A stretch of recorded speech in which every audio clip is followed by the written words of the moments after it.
Nous voici réunis, comme chaque année, à l'occasion de la traditionnelle réunion de rentrée scolaire.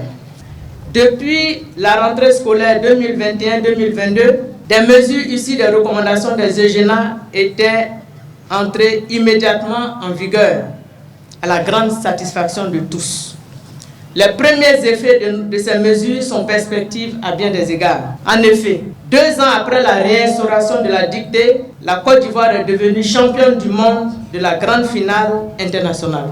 Le résultat visé est d'améliorer efficacement la qualité de l'enseignement et des pratiques de classe au préscolaire et au primaire, à l'effet d'accroître durablement les résultats d'apprentissage des élèves.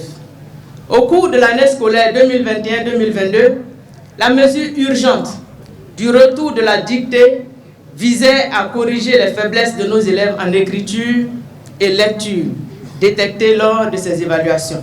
À titre d'illustration des réformes introduites dans le cadre du PENAPAS, la rentrée scolaire 2024-2025 va accroître le retour du calcul mental en vue de renforcer les capacités de nos apprenants en mathématiques.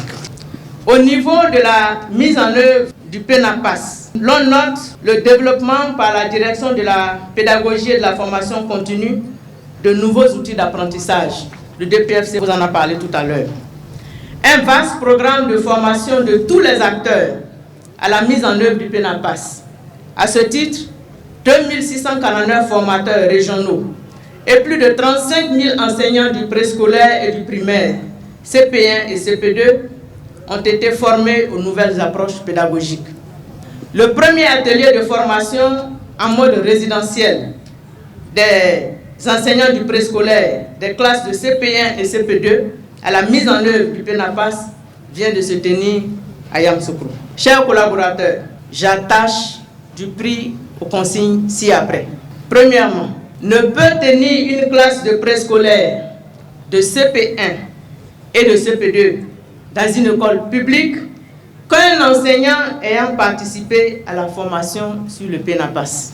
Deuxièmement, tous les élèves de la grande section du préscolaire, du CP1 et CP2 dans les établissements publics devront recevoir obligatoirement les manuels prévus au titre du PENAPAS au plus tard 2 mois après la rentrée scolaire, soit le 9 novembre 2024. Troisièmement, tous les enseignants formés au PENAPAS doivent être obligatoirement accompagnés par les IEP et les CPP. En prenant l'ensemble des résultats sur la période 2022-2024, le tableau est le suivant. Une hausse des résultats de l'ensemble des examens à grand tirage ces 3 dernières années. Au niveau de l'enseignement préscolaire et primaire, il y a un réaménagement de l'emploi du temps hebdomadaire. Les cours se dérouleront le lundi, le mardi, le jeudi et le vendredi, selon les horaires suivants, de 7h45 à 12h15, puis de 14h30 à 17h30. Pour la classe de CM2, les cours débuteront chaque jour par les études surveillées à 7h30 le matin et à 14h l'après-midi. Comme vous pouvez le constater, le mercredi est consacré aux activités pédagogiques et on se comprend. Chers collaborateurs, ce réaménagement de l'emploi du temps hebdomadaire vise à donner plus de temps aux enseignants pour les activités pédagogiques qui sont essentielles pour rester dans la dynamique du renforcement des apprentissages et des bons résultats enregistrés au CPE ces 2 dernières sessions. Il maintient le volume horaire hebdomadaire des enseignements qui est de 30 heures. Ça veut dire que sans cours le mercredi, on maintient toujours notre quantum horaire.